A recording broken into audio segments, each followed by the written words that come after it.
होली के अवसर पर ऐसी दुर्लभ खगोलीय घटना जो सदियों में कभी कभी होती है, वो चंद्र ग्रहण का संयोग ये शुरू हो चुका है। ये अलग बात है कि जब 6:30 बजे के करीब जब चंद्रोदय होगा तो ग्रस्तोदय चंद्र ग्रहण है। ये ग्रस्त होता हुआ चंद्रमा उदित होगा।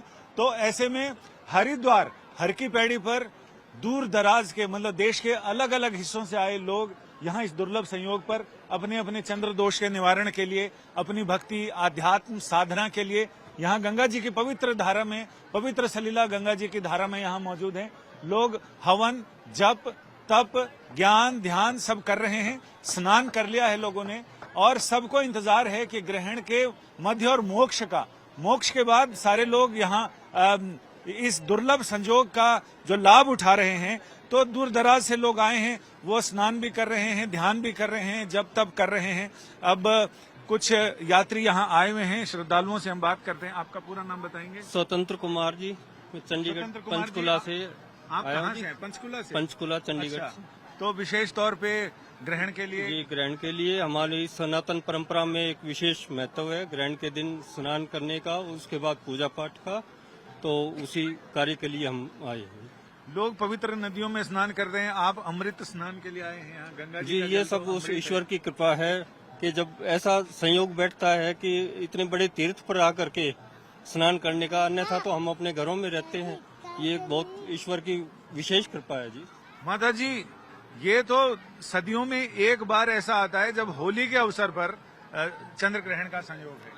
हाँ, चंद्रग्रहण का ये संजोग बना हुआ है और हम गंगा मैया ने बुलाया और इसी पे स्नान करने के लिए हम यहाँ आने के लिए उतावले। भारतीय ज्योतिष शास्त्र कहता है कि जिस ग्रह स्थिति में अभी खगोलीय स्थिति में चंद्र ग्रहण है, इसमें बुधादित्य योग बनता है, शुक्रादित्य योग बनता है और मालव्य योग बन रहा है। यानी ऐसे लोग जब चार्य बुध शुक्र सूर्य और ये सारे ग्रह एक साथ इकट्ठा हो रहे हैं, तो ऐसे में ग्रह का प्रभाव सकारात्मक प्रभाव है कुछ राशियों पर।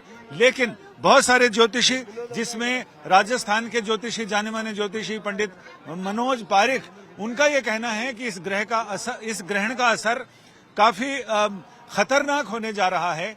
पिछले ये संजोग रहता है कि सूर्य ग्रहण के बाद चंद्र ग्रहण या चंद्र ग्रहण के बाद सूर्य ग्रहण अवश्य पड़ता है। ये ऐसा संजोग रहता है। और इसमें चूंकि 17 फरवरी को सूर्य ग्रहण हुआ है और अभी 3 मार्च को चंद्र ग्रहण पड़ रहा है, तो इसका असर सूर्य ग्रहण के बाद से देखा जाए तो युद्ध की स्थिति प्रबल हो रखी है और दुनिया के अलग अलग हिस्सों में अलग अलग तरह का संकट है।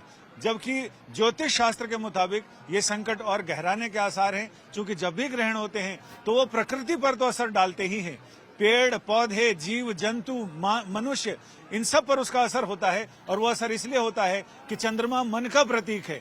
भारतीय ज्ञान परंपरा कहती है चंद्रमा मनसो जातस् चक्षुः सूर्यो अजायत, यानी चंद्रमा मन का कारक है और सूर्य आत्मा का कारक है। आत्मा मतलब ज्योति प्रकाश ज्ञान, वो आत्मा है। इसलिए कहते हैं चक्षु हो सूर्यो अजायत। वो चक्षु जो हमें चीजों का ज्ञान दिलाते हैं और वो आत्मा जो हमें सत्य और असत्य इन सारी चीजों का ज्ञान कराती है, तो उसके प्रतीक हैं। तो ऐसे में मन पर सूर्य ग्रहण का असर आत्मा पर, सोच पर, विचार पर पड़ता है और चंद्र ग्रहण का असर मन पर पड़ता है। ये मन कामनाओं का प्रतीक है। मन जिसको कहते हैं कि प्रेम और सौहार्द का प्रतीक है, इस पर भी असर डालता है। तो ये सूर्य चंद्र ग्रहण का असर चंद्र दोष से मुक्ति के लिए बहुत सारे लोग यहाँ पर हर की पैड़ी की पैड़ियों पर दिखाई पड़ रहे हैं। किसी के हाथ में खुली माला है, किन्हीं के हाथ में गोमुखी है, जिसमें वो अपने चंद्र मंत्र का जाप कर रहे हैं, इष्ट देवों के मंत्रों का जाप कर रहे हैं, ताकि जो ग्रहण का ये जो काल है, जिसमें आपको आध्यात्म ये कहता है कि आपका किया हुआ जप तप दान पुण्य कोटि कोटि गुना फलदायी होता है। तो ये सारे लोग श्रद्धालु श्रद्धावंत होकर यहाँ पर गंगा की पुण्य सलील धारा में डुबकी लगाने आए हैं और जो वैज्ञानिक हैं वो अपने वैज्ञानिक दृष्टिकोण से इस ग्रहण का अध्ययन कर रहे हैं। कैमरामैन प्रदीप गुप्ता के साथ संजय शर्मा, हर की पैड़ी हरिद्वार, आज तक।